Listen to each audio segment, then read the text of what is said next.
We had an excellent first day with amazing panels, chairs, a great set of discussions, and a very engaged, lively, and entertaining, if I may say, book discussion of the 5 volumes of B.R. Ambedkar, The Quest for Justice. We had Akash Rathore, Kancha Ilaya, Kanchana Mahadevan, and Matt Baxter, chaired by Meena, Dhanda, and overall, the yesterday's event was lively and informative. And we believe that day 2 would be a repeat of day 1, and we'll have several amazing conversations over the course of the event today. We have an amazing series of panels lined up, and we want our attendees to be present for all of them. But as all big events have a big start, we'll be starting day 2 with a keynote lecture from the foremost historian of modern Tamil Nadu, Professor A.R. Venkatachalapathy. Now, Professor A.R. Venkatachalapathy is a historian and an established scholar, internationally recognized academic on modern Tamil history. He has written academic works on Periyar, on the Dravidian movement, on Bharatiyar, on cultural history, and on several other topics, which will just go on into a long list. So I would rather be very brief and concise over here in my words of praise for him. So it is really an honor to have Chalapathy with us here today. And so I think more people will be joining in the next few minutes. So if I could ask Professor Chalapathy to just wait for 3 more minutes, and then we can begin with the keynote lecture. So once again, I welcome all of you, and we are looking for an amazing event today, and we can't wait for Chalapathy to give his keynote. To put in the chat for everyone to follow, which is the his entry on Periyar in the Oxford Research Encyclopedia. I think Chalapathy's this article on the Oxford Research Encyclopedia provides a very vivid account of Periyar's personality, his thoughts, and politics. And it is when I was at CCCC, it was the text I used to recommend to my students for a very brief and very insightful introduction to Periyar. So I'll just put a link to that article in the chat box. So Chalapathy, I can't go on with your praises because that will take a lecture of my own. So let me stop. I'm so disappointed, but that's okay. Okay. Good afternoon, good morning.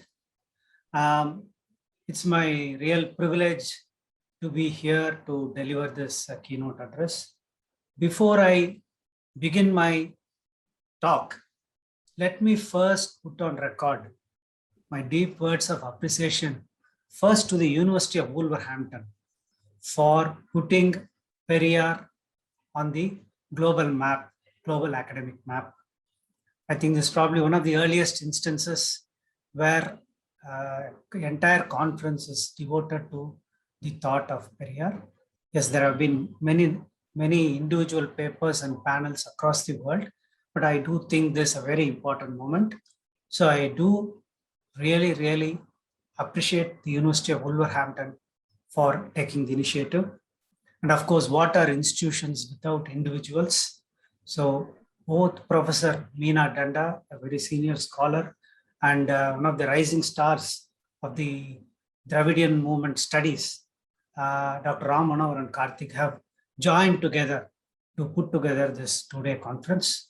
So let me first thank them and begin my talk. So this particular presentation is about Periyar's approach to politics, what I am calling denying and defying power.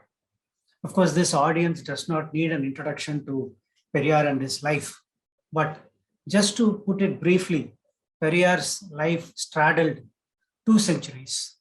He starts his political career in Erode in the local politics of Erode. It's as small as it gets, but over the next 50, 60 years, he rubs shoulders with ministers, governors, viceroys, and he is in a situation where he's kind of a kingmaker, where he can almost decide who will ascend the throne of power in Tamil Nadu. So, given this long association with politics, he also had a very interesting relationship towards power. In this entire career of about 50, 60 years of public life, he never sat on the seat of power, except for the brief 2 years when he was chairman of the local municipality council in Erode. His entire career, he neither sought power nor assumed power. Lest you think that he didn't assume power because he did not get an opportunity. In the 1940s, at least on 2 occasions, he was invited by the governor of Madras to take up the premiership of the Madras province, but he refused. So this presentation is an exploration of why and how he refused to assume power. This is a very distinguishing feature of Periyar's long and influential political career. His strong and uncompromising disavowal of electoral politics. However, his disengagement with direct involvement in electoral politics did not mean a disavowal of an engagement with politics or with the state. Even as early as in 1929, in the first Self-Respect Conference in Chengalpet, a landmark conference which was marked by the passing of very, very important resolutions. A very important resolution said, I quote, in order to maintain the objectives and implement the program of the self-respect movement, it is necessary to look to the government for assistance, even as we seek the support of the people. This was especially so in relation to emancipatory social legislation regarding the abolition of disabilities arising from gender and caste, for instance, and bringing in laws to give property rights to women. Periyar used the term arasiyal, that is the word pertains to the state, to refer to politics. While he more or less consistently used politics to mean electoral politics, he was always conscious of the capacious sense of the term and was therefore not unaware of the larger sense of politics as power. He says at one place, politics is not an isolated matter. Politics includes all that figures in the life of the people. That is society, economics, education, commerce, industry, rationality, and many other activities is politics. All matters pertain to society, end quote. So I'll be using a number of quotations from Periyar in this talk. I want to underline the fact that Periyar always spoke in Tamil, and only later it was reduced to writing. Of course, he also wrote, but he had his own register. He transgressed all rules of grammar. He transgressed all literary and grammatical conventions. So it is kind of very difficult to capture the complexity of his thinking, and also that he always expressed views in a certain context. He was not a philosopher who would sit down and say, today I'm going to write about caste. So given this, I am trying to take out ideas from his speeches and writings spread over about 40, 50 years. And I'm trying to string it together into an argument. So I want you to keep this in mind. But what we do find is, there's even though he stated very clearly that, consistency was not a virtue. He said he would change his positions contextually, keeping the larger interests of the people that he represented in his mind. You find that despite these so many changes in his political positions, there is a consistency in his thinking. And one of the key aspects of this consistency in thinking is, as I said, the disavowal of direct engagement in electoral politics. But as I said, despite this disavowal, he campaigned at every election that took place in Tamil Nadu in India, starting from the Montagu-Chelmsford reforms, except on two occasions, that is in 1937 and 1967, the site for which he canvassed won. When he canvassed, he drew huge crowds. His support was willingly sought, even though, they would sometimes, political parties would not directly subscribe to his views, but his support was always sought. So you find that over a 50-year period, he canvasses in every election, addresses mammoth meetings, spread over months, even before the political parties actually start, issue their manifesto, put out their candidates and start campaigning. Periyar would hit the campaign track. So what I do is that I analyze his criticism of electoral democracy. While I do that, I also in parallel narrate the story of his engagement with electoral campaigning. As I said, his earliest experience of direct engagement with politics was with the municipal politics of Erode. It is a very small time thing, very, very limited franchise. But that is the time he gets the direct experience of how power can influence people, what power can do to the people, but at the same time, how power can corrupt. Then by this time, of course, the non-Brahmin manifesto has been released. The South Indian Liberal Federation or the non-Brahmin party or the Justice Party has been formed. And it is in this context when the Congress is looking for non-Brahmin faces that C. Rajagopalachari, Rajaji, makes a conscious effort to rope in non-Brahmin leaders into the party and to make them the face of the public face of the party. It is in this process two important leaders emerge. One is Periyar and other is Varadarajul Naidu. Varadarajul Naidu deserves separate treatments. I will not go into it. So you find that Periyar from 1919, he takes active part in nationalist politics. He plays a lead role in the non-cooperation movement. He courts arrest and is probably the most important leader in the western part of the presidency. But after the suspension of the non-cooperation movement, this is when Periyar takes a very clear position against engaging in legislative, engaging in politics leading to legislature. So many of you students of history will recall that, this is the time when there is a split in the Congress about how to take up the results of the Montfort reforms, whether one should contest in elections. The changers believe that Congress should contest elections. No changers say that, no, we should not contest elections. So the first group becomes the Swarajists. Periyar takes a very strong position and becomes a very carping critic of the Swaraj party, and he is steadfast in his position about not entering legislature. So he works within the Congress against the position of contesting elections. The reason why I highlight this is the experience of how the Swaraj party worked, how it professed one thing in public and how after their original intention, as they said, was to contest elections, win, go into the legislature and block everything. But as it turned out, that did not happen.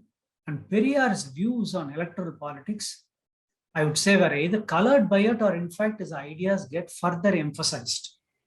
So throughout the next 50 years, whenever he talked about the corrupting influence of electoral power, state power, he would always refer to the experience of the Swaraj party. He says that there was another dimension to this aspect. He felt that, even at this point, even by 1924, while he is still in Congress, he said that Congress was essentially a Brahminical organization and that the fruits of nationalist agitation had been cornered by the Brahmins. He declared that political development, a term that was consistently used at that time, could not be had for one community alone. And he interpreted political development as the creation of offices with salaries of rupees 1,000, rupees 2,000, rupees 5,000, and rupees 10,000. So Periyar was always in the forefront, even I think almost contemporaneously with Gandhi, of the kind of pecuniary gain that politicians could access simply even as salaries because of taking up power. So he kept saying this is the foundation of the power. So but at the same time, he said there should be a due share for the non-Brahmins in this. So here we find Periyar making a critique of electoral politics while specifying a larger political goal of democratizing the polity by making it to include non-Brahmin interests. Then, of course, in 1925, he quits the Congress. And when he quits the Congress, it's very interesting. The grounds on which he quits Congress is that he says, when we have our own legislatures, there should be reservation for non-Brahmins. This motion that he brings forward in the Kanchipuram Congress is disallowed. So he leaves the Congress, and within a year or two, he launches the self-respect movement. And I suppose, this entire conference is devoted to his ideas, especially which germinate from this particular point in time. So from 1927, you find that, he is taking a very, very strident position against caste and religion. He attacks religion very strongly. He attacks rituals, he attacks scriptures, and the rationalist critique of religion also moves towards advocating atheism, though he is not formally claiming himself to be an atheist. He is also critiquing how religion is at the foundation of all social inequalities. So especially is a very important radical text, which is published as a series of articles in the late 1920s called Why the Woman Was Enslaved. You find that he argues that all that is wrong with the status of women is either underpinned by religion or it is endorsed and legitimized by religion. Lest you believe that, now there is a strong strand which seems to say that, Periyar is only criticizing and critiquing Hinduism. But actually, if you find, especially in the early phase, Christianity, Islam, in fact, he says all religion have to be destroyed, a sham. Just to give one or two instances of the publications, he publishes the Tamil translation of Lenin's On Religion. He also publishes veteran results, Why I Am Not a Christian. At this time, everybody is taking up cudgels against him. Catholics, Protestants, Muslims, everybody is very angry with Periyar about these things. They draw him to court. They cause a lot of trouble. Now, as the self-respect movement gains strength in 1932, from December 1931 to November 1932, Periyar goes on a European tour. He goes to the Soviet Union. He goes to Germany, engages with the Bolsheviks, and very importantly, the major atheistic organization of the Soviet Union, the Bezboshnik. He engages with them. He is also in conversation with the socialists and Marxists of that time. And all this only reinforces his views about how society can be got ridden of religion. So in fact, Soviet Union kind of becomes a model, even though so much changes in Soviet Union in the subsequent decades. Periyar harks back to his own experiences of being in Soviet Union in 1932, when the atheistic dimension of Soviet Union was at its apogee. So you find that even at this time, Periyar's ideas which are articulated are quote unquote very provocative.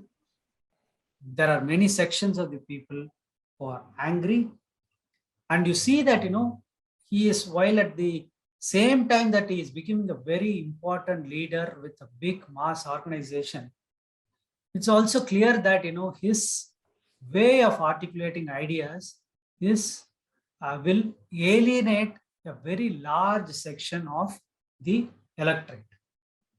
But even at this time, even though he is making all these unpopular views are expressed in the strongest terms, basically to shake people out.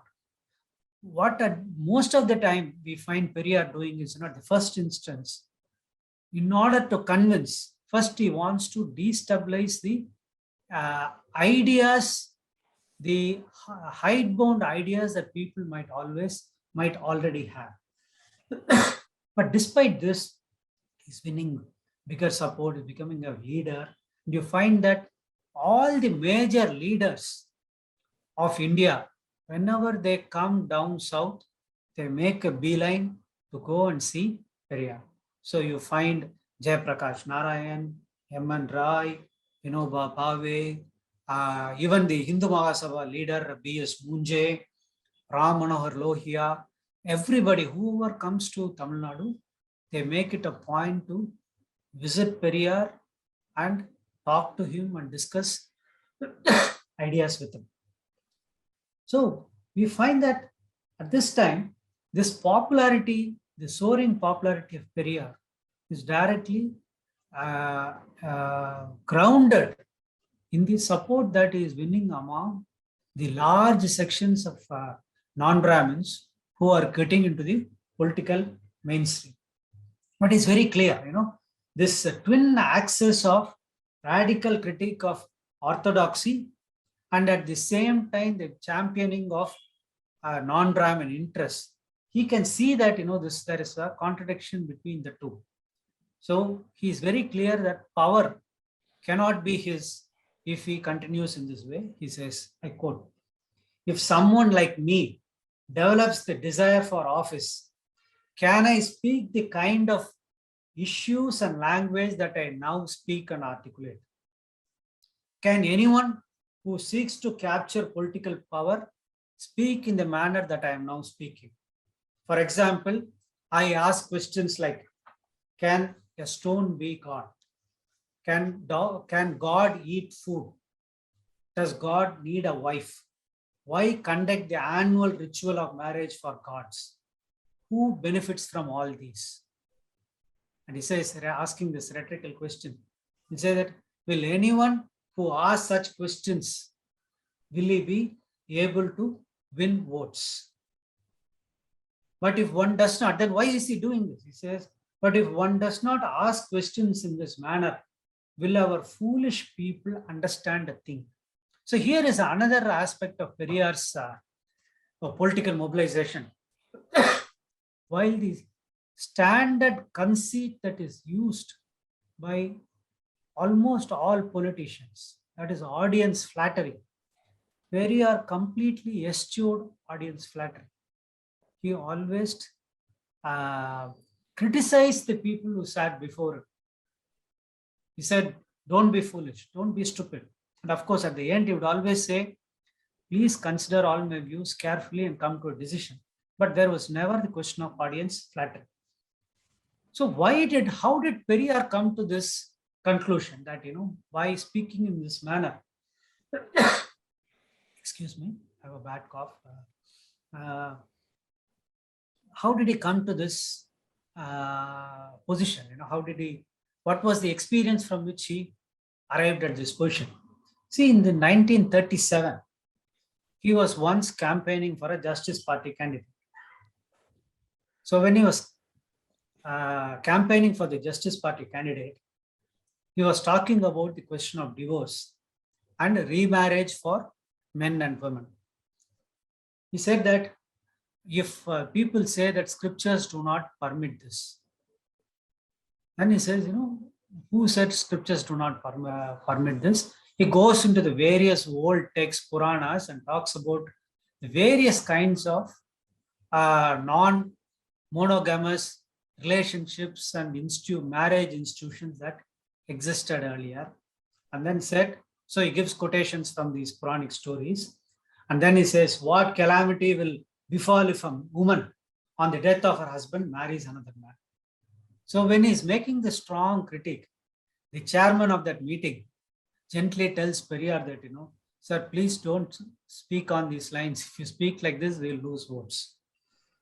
So after Periyar stepped down from the podium, the candidate who was contesting the elections, he regretted Periyar's words and asked the audience to, please don't get misled by Periyar, please vote for me. So this is the kind of dilemma that is always there, and Periyar resolves this dilemma in a certain manner, which is what I'm going to talk about further. So Periyar learned this lesson very well. He knew that by continuing to speak strongly against superstition and in favor of rationalism, it is going to come with a price, and he was very clear that he was willing to give that price. He says, to have a relationship between social work and political work will only result in great harm to social work. Indulging in politics means that one cannot avoid becoming a scoundrel one day or the other and betray nation and society. Unless we take a pledge from those who want to work on a social agenda that they will not indulge in direct politics, the social movement cannot function and succeed. So once again, some of you might think that the word scoundrel is a very strong word. Let me assure you that the Tamil words that you invoked were much stronger.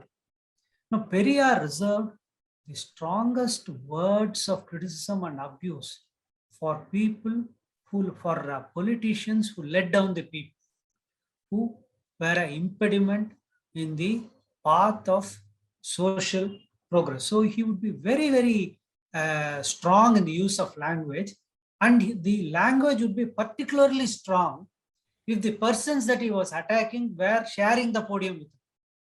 So this was experienced by the DMK even when it came to power in 1967, which I will come to. So from his perspective, the electoral process, democracy in India was flawed.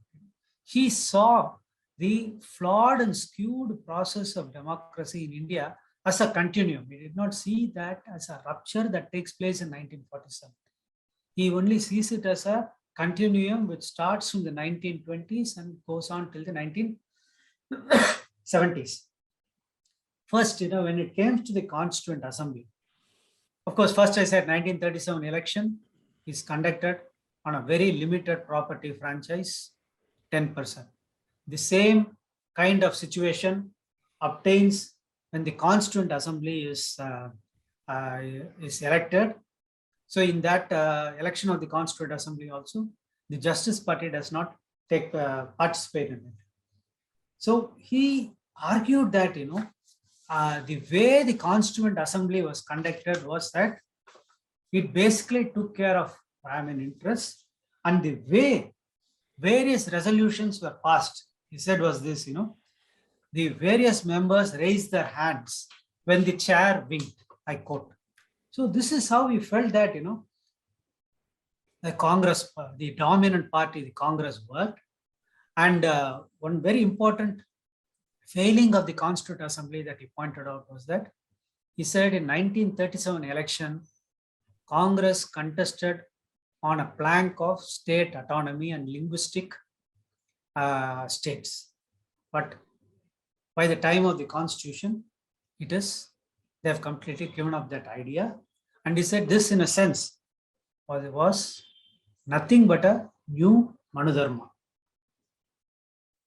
And the independence also, he used the term, the transfer of power. He did not call it independence. And as many of us know, 1947, August 15, there are two people who were not celebrating it. One was Mahatma Gandhi and the other was his staunch rival, Periyar. Periyar called it a day of mourning that had implications for his party, which I will now come to. So, as the Dravidian movement, the self-respect movement, which becomes the Dravida Kadagam in 1944, slowly becoming a very important political organization, not only an organization that is able to draw crowds, but it is also having a strong organizational network. And from the 1930s, Periyar is able to attract a large number of talented young non-Brahmins into the party, not only at the level of the cadre, but a number of very brilliant young men and women join the movement. And this is best exemplified in the figure of C.N. Annadurai, who is a graduate, who comes from a very modest background, but through his sheer oratorical skills and his uncanny ability to catch the pulse of the people, he becomes a rising star in the party. And next only to Periyar, he becomes the second most important leader, sidelining all the old bandicoots of the old non-Brahmin movement. He is the one who passes the resolution in 1944, which transforms the Justice Party into the Dravida Kadagam. It is a master move backed by Periyar, but it is Anna who is able to make this transformation, making the party ready for a new India with political freedom. So at this time, it is very clear to most of them that very soon the non-Brahmin movement, non-Brahmin party can have a shot at power very quickly. But there was one very important hurdle in this. What was the hurdle? The biggest strength of the movement was also the biggest obstacle. Periyar, who is making the party the big party, the strong party, is also the one person who says that no way we are going to get into political power. And this is a running feud between the two strands within the party. Periyar is disavowing electoral power, but a large section of the party wants to get into power. And this is where Periyar, even at that time, he says that, I want to give a very important quotation. In 1947, when Anna writes a very important book called Lakshya Varlar, that is the history of the ideals of the movement, Periyar writes an introduction, and it's a very important introduction where he says that, I will quote, "For the last 10 years, I have maintained that the Dravida Kadagam is not a political party, but a propagandist movement. In order that people should consider it to be a movement and not a party, I have been forging Dravida Kadagam as a propagandistic organization. The Dravida Kadagam is not a party organization like the Congress, Communist, Socialist, Brahmin Production Sangam, Varnashrama Swarajya Sangam, Moderates, the Muslim League, Christian Association, Scheduled Caste League, etc." So he says Dravida Kadagam does not believe in the pseudo philosophy of the Swarajya, which will take you to power. So this is a message to Anna, but this is what leads to the split in the party. But the immediate context, the proximate cause is that in 1949, Periyar decides to, at the age of 69, he decides to take on Maniammai, 29-year-old woman, activist, and his assistant, who is also a writer, as his wife. So this creates a tempest within the party, and the party splits. Anna walks away with the entire cadre and the leadership of the party. In fact, the only thing left behind is Periyar and one or two lieutenants and the newspaper. So what I want to emphasize is that even though the proximate cause or the trigger might have been the marriage, the not just the underlying reason, overt reason was to gain power. What we find at this instance is that here, we also, historians tend to always focus on impersonal forces and social forces. But I do think that, we have to go back to some of the earlier ideas of the great men theory. Leaders are also important. What we find is that when Periyar is left all alone, it is at that time he makes his position even stronger and leads the movement with much stronger force. So Anna is also, he has his own magnanimity and generosity. When he splits the party, when he could have easily staked the claim to the original parent body, he decides against it and said, I'm going to start a new party and a new name. So what happens is, this also helps Periyar in a way. Until that point, Periyar had to manage the large number of people within his party who sought political power. Because of the split and the exodus, Periyar had a free hand. So what you find is that instead of the split weakening Periyar, the split actually strengthens Periyar. Earlier, he might have soft-pedaled his criticisms to a certain extent. Now he was free of that burden. So let me just give you an example of how free he becomes. So here is an essay from which I quote. Questions are posed by himself and he answers it himself. What is the most fraudulent term in the world? Well, it's democracy. But is it even more fraudulent than the word God? He said, oh, God is a general fraud. Everybody gains a share from it. But the fraudulent term democracy is not like that. Only cheats and scoundrels and their gangs can corner a share and gain benefit. The only livelihood for wastrels and frauds is democracy. What else can one say about Democratic Front, United Democratic Front, Progressive Democratic Front, Radical Democratic Front, Ultra-Radical Democratic Front, Independent Democratic Front, Democratic Alliance? Remember, he is talking about this, all these names he comes up with in the early 1950s. So now what he does is he continues with his old strategy of not contesting elections, but at the same time canvassing. So 1942, universal adult franchise has come in. So even though he is critiquing the flawed nature of democracy, he also recognizes that in 1952, he says, the only power that the working class and the poor have is the vote. So he goes to the people. So in 1952, he campaigns against the Congress, and as a result, Congress, in the very first election after independence in Madras province, Madras state, actually does not win a majority. And here, he also gives examples of how because of the flawed nature of democracy, the individuals who are elected to power are not able to represent the interests of the people, but have actually to follow the party whip and the party line. So here he especially takes the case of the depressed caste.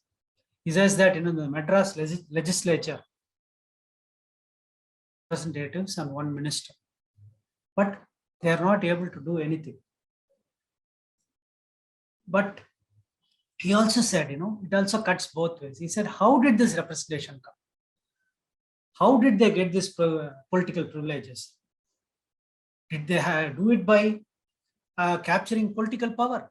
He also asked, did this happen because Dr. Ambedkar became a minister? No, no. It happened because Dr. Ambedkar united the Dalits by instilling a sense of self-respect in them and converted them to the idea that it was better to change to a different religion than remain within the Hindu fold, thus creating fear among the upper caste and one privileges. So in that sense, he constantly takes up the example of Dr. Ambedkar. This we can find right from 1932. There is a consistent support to Dr. Ambedkar, except for one very brief period when he feels that, the Indian constitution has not taken care of Shudra interests. So you find that from 1932, consistently up to 1956 and later, Periyar always takes up Dr. Ambedkar as an exemplar. So he said that we have to continue to work. So what he would do is, he would canvass in the elections, ensure that the party which had to be defeated should be defeated. And then when the government came, whichever government came, he would provide broad support to it, while at the same time undermining some of its program with his own political agenda. So in the interest of time, I will try to telescope how he actually did it. First instance, 1949, from 47 to 49, he is supporting Omandu Ramasamy Reddy ministry. Even though he is using, even though he is getting the flag from the police missionary of the Omandur ministry, he is supporting Omandu Ramasamy Reddy. Similarly, even after 1952 elections, he defeats the Congress, but Rajaji comes to power through the back door. But once Rajaji comes to power, initially he supports some of his views. Very important view. He supports the new Pannayal Protection Act, that is the protection of sharecroppers in Tanjavur district. When that bill was passed, Periyar fully supports Rajaji. He also supports Periyar's Rajaji's move to do away with food ration. But when he introduces the new education scheme, which he believes would undermine, which would perpetuate caste, Periyar takes up the cudgels, and in a sense, his party and the DMK ensure that Rajaji is deposed and Kamraj comes to power. And Kamraj's ascension to power, Periyar plays a very important role in that, something that I have discussed in the introduction to a recent book by D.V. Raghun. I will not go into it. So he supports Kamraj for the next 9 years. While he supports it publicly, he is also organizing a number of campaigns, social reform campaigns. He does the most atrocious campaigns which puts the government in a spot. On the one hand, is supporting the government, on the other hand, is putting them in a spot. And after 1963, 1957 election, he supports Congress. 62 election, he supports Congress. When Kamraj gives up power and installs Bhaktavachalam as the chief minister, again the same thing happened. He says, we are supporting only one aspect of the state power. And at the same time, he's criticizing them and putting them on the mat. So it is in this background. So you find that while running is very strong social program, which quote unquote offends a number of people, but at the same time draws huge crowds, we find that he has a continuous engagement with politics. 1967, he supports the Congress, but DMK sweeps to power, but within weeks of sweeping to power, Anna comes to meet Periyar and dedicates his government to him. So in the next 6 years, Periyar now supports the DMK. So until 1973, until his death, he continues a strategy of supporting the party in power, but conducting campaigns which draw state repression. So it is in this background I am setting out Periyar's idea of denying power, but at the same time defying power. And I'll take a few minutes to read out the conclusion. So Periyar was not a systematic thinker. What little knowledge he must have had on modern Western political thinking would have been acquired through osmosis, living and functioning in a political climate marked by frenzied activity and deep ideological divisions. His ideas were born out of his engagements with the contingent and the particular. In negotiating with the institutions of politics and power engendered by the colonial and post-independent state in the practical context of his time, he articulated a set of ideas and strategies to confront the challenges of building a modern and emancipated society. While he had a complex understanding of politics, he understood the social in the widest sense and gave it primacy. For him, Western democracy was an ideal where citizens were all equal. The actual functioning realities of Western democracy were not relevant to his agenda of building a new society, and he therefore chose to ignore them. While Periyar considered that the state was both a coercive and transformative institution of power, it could be grappled with and manipulated not by a full-scale participation in the electoral process, but by a continuous intervention in the social. Through a consistent and active propagandistic work in the social, he argued the political could be made more amenable to the disempowered people. Such engagement in politics was underpinned by an understanding of the state, which ran in two opposite directions. The state is the vehicle of oppression, but at the same time, it was also the platform to launch mass mobilizations for change. And between the state and democracy is the civil society, which was the site of citizen formation. So with this, I would like to end my presentation. I would argue that, this was the foundation of Periyar's politics, especially after independence, in the last 24, 25 years of his life, when he was basically left alone, left standing alone because of the division in the party. But through that process, while he criticized, ridiculed democracy as a sham, the end result of his campaigning and his politics was that he actually widened democracy by bringing in larger sections of the people who had been left out of the process into the mainstream. Thank you. Thank you so much for an amazing keynote lecture, Chalapathy. And so I think this gives us a very good idea of how Periyar approached politics, and more specifically the question of power as such. In my reading, what I have understood is that despite Periyar's fascination for the Soviet Union, I would place him more in the anarchist tradition, because what he is doing throughout his career, as you rightly pointed out, is that he is consistently a critique of political power and all forms of established social hierarchies. And also the fact that he believes that he cannot do anything productively if he captures political power, also sort of puts him in the sort of anarchist critique which New Age theorists like John Holloway and a few others have been developing in the West, that, instead of having power over, you have the power to do and power to say things, right?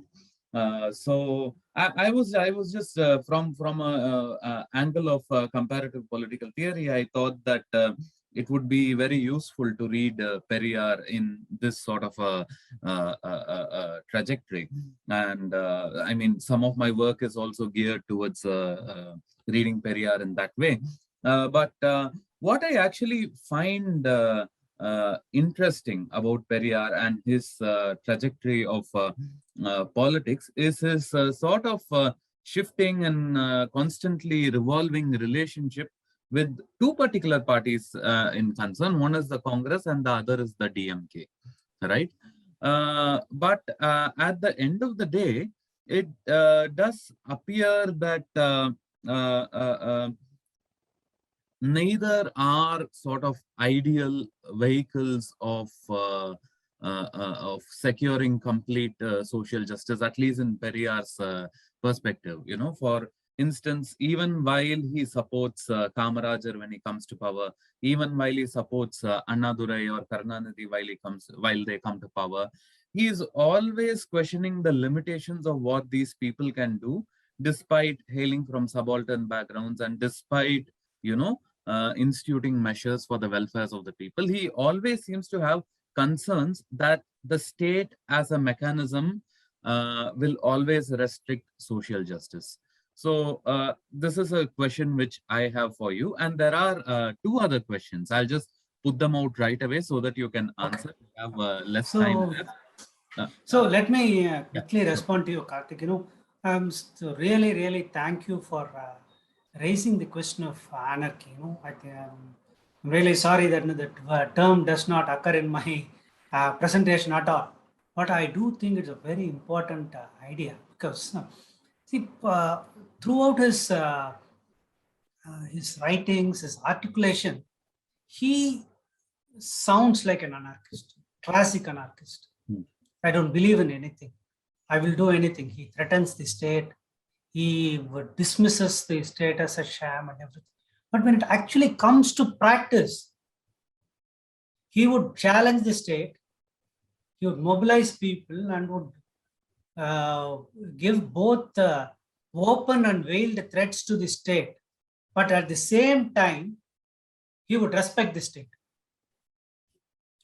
So this is a conundrum which I'm trying to grapple with, but you have, I think, brought it to the fore. I think, the anarchism is, it informs his ideas, but my own feeling is that, if there is one recurrent idea which comes through all his writings, is about August. August is a metaphor for him, which is like April being the cruelest month. For him, 1942, August movement was for him a landmark moment. It seems, that the anarchy that characterized the Quit India movement greatly bothered him. He says, whenever there was violence, so we find that for all the criticism about, from vested, motivated people about Periyar being, all kinds of bad things, you find that there is a singular absence of violence in Periyar's movement. Whenever occasionally violence broke out, he came down upon it heavily. Right from the beginning, he always warned his cadre not to indulge in violence.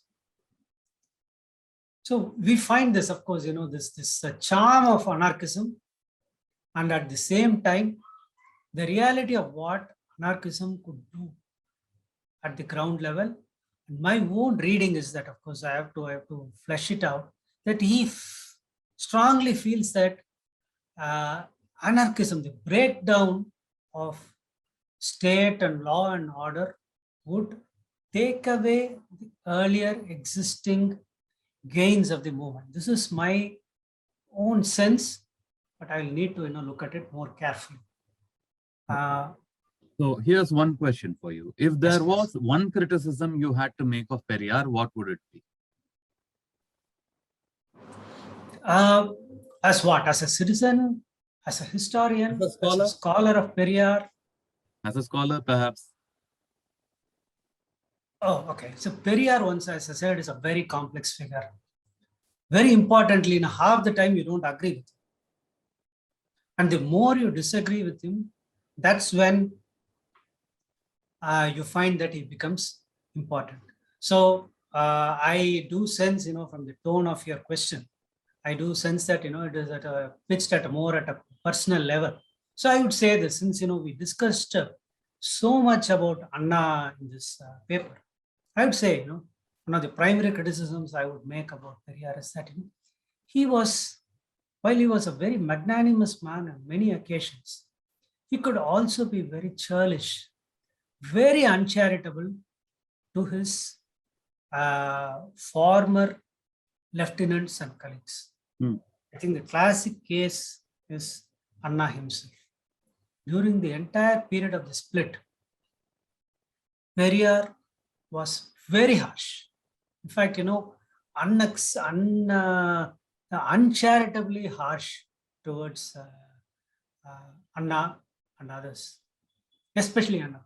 What you find on the part of Anna is, Anna was very, very civil and courteous, and whenever he criticized Periyar, he always used subterfuge. He would not attack him directly, because by attacking Periyar, like it's there is a Tamil proverb, roughly translated, English equivalent would be like spitting against the wind. So I would say that Periyar, despite the fact he makes up for it towards the end, from about 1967, I would say he was uncharitable to many of his former lieutenants. I have some pseudo-psychological explanations to it, but I know, Karthik, you are planning something on those lines, so I will not transgress into that area. But all said, I think there's so much to be done about Periyar. The tragedy of Periyar is that you are taking both scholars and politicians are forced to take a very narrow view of Periyar rather than putting him up in the larger context. And I feel that events like this that you and Meena put up, very important moments where we have had to face the burden all the time, even as a scholar of Periyar, you're all the time facing the burden of all the injustices that have been done to Periyar. So that comes in the way of you doing what you would do normally as a professional historian. But once I think, events like this take place where Periyar gets his due, then we would have, our approach to Periyar would also change to an extent. This is what I believe. Okay.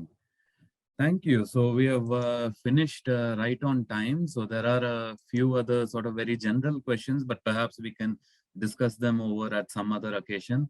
Thank you so much again, Chalapathy, for being with us here and for your remarkable keynote lecture. And it does put many things which we have been discussing since yesterday in perspective, and I hope it will inform the spirit of the discussions which are to happen today.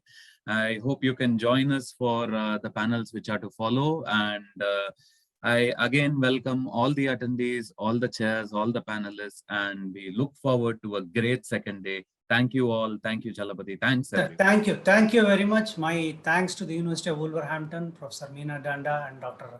Karthick Manoharan.